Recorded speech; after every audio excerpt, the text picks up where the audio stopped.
Here's another story from the Flintstones storybook. Jack and the Beanstalk. There once was a poor widow who had a son named Jack. They lived in a small cottage not far from a little village. The winter had been very hard for them, and by spring there was not a scrap of food left to eat. "Come here, son," called her mother. Mother called. Jack was a good and thoughtful boy, so he went at once to his mother's side. "We have nothing left to eat," the widow said with a sigh, "and we have no money to buy food. You will have to take Daisy to the village market and sell her, or we shall starve." Daisy was the cow and the family's last possession. Jack reluctantly did as he was told. Placing a rope around Daisy's neck, he set off down the road with her towards the village market. Along the way, Jack met a very strange-looking man. My, just look at this fine cow you have," said the man. "I bet you're off to the market to sell her, eh? Good lad, but might I make you an offer first?"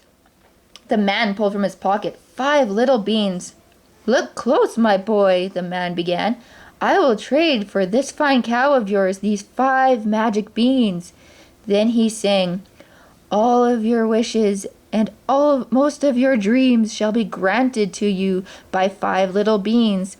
Life's troubles, many troubles, strike weak and strong, and trouble cares not for right or wrong. But if you are good and if you are brave, these 5 little beans will pave your way. Take them, my boy, take them in hand. Trust in the magic at your command."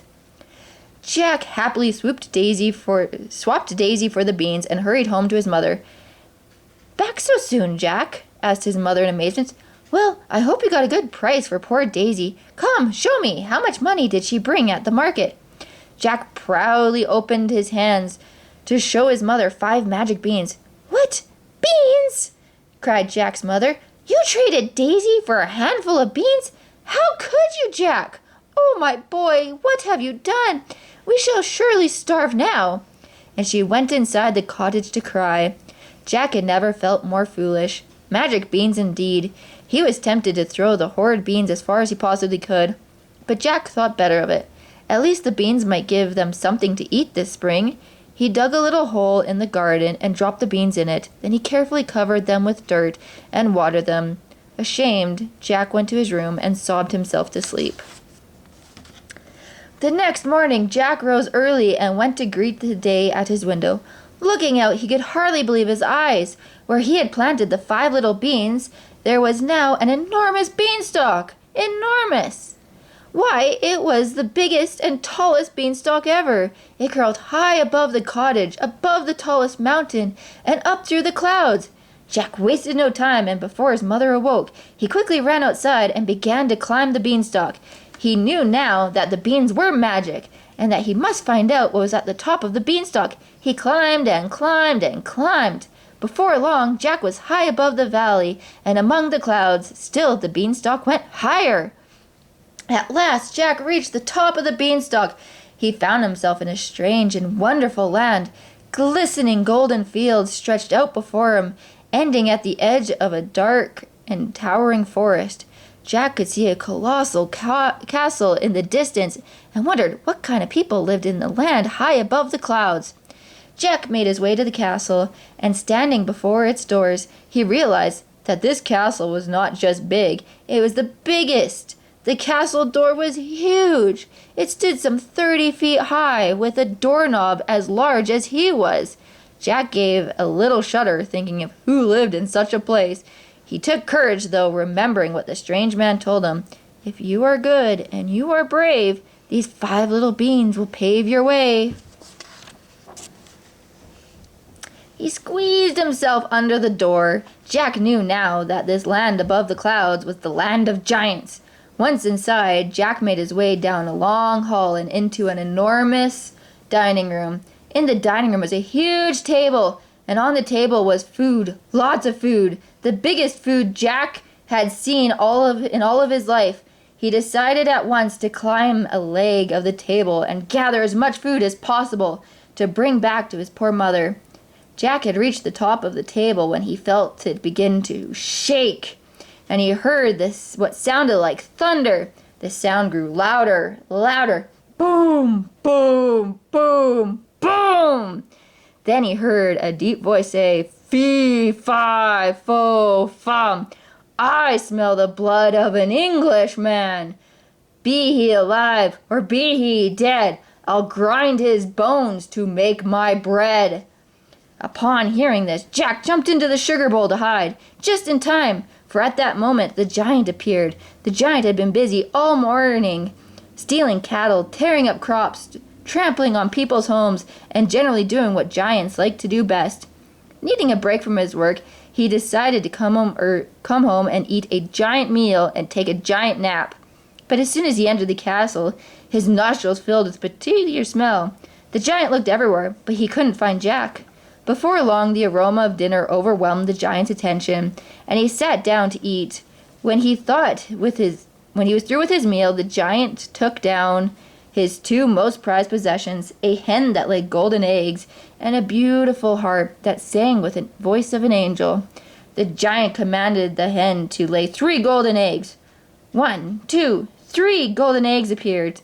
Pleased with the hen, the giant then commanded the harp to sing as he settled down for a nap. As soon as he was fast asleep to the gentle voice of the harp, with the giant asleep, Jack crept out the sugar bowl and tiptoed across the table. Suddenly it occurred to him that he would not need to steal food if he had the hen that could lay golden eggs. Reaching the hen, Jack grabbed her and began to make his way for the edge of the table. Just before he started to climb down, the harp sang out to him, brave boy, don't leave without me. A prisoner I am of the giant you see. Take me away from this ogre with you. I'll sing pretty tunes all your days through." Jack was about to return for the harp when the giant began to stir. He quickly hid behind the bowl of fruit. The giant said sleepily, "Fee, fi, fo, fum. I smell the blood, of an Englishman." The giant rubbed his eyes a bit and cleared his throat. "Be he alive or be he dead, I'll grind his bones to make my bread. He. Oh, yes, I surely will. I surely will." The giant fell back to sleep. Jack acted quickly, and running across the table, he scooped the harp up under one arm as he held the hen tightly under the other. He had almost made it to the edge of the table when he slipped on a pat of butter. The harp cried out as they fell, and the giant awoke. Without losing his grip on either the hen or the harp, Jack jumped from the table and ran for the door. I knew it! The giant cried in anger. "You won't escape me, little man!" And the giant began to chase after Jack.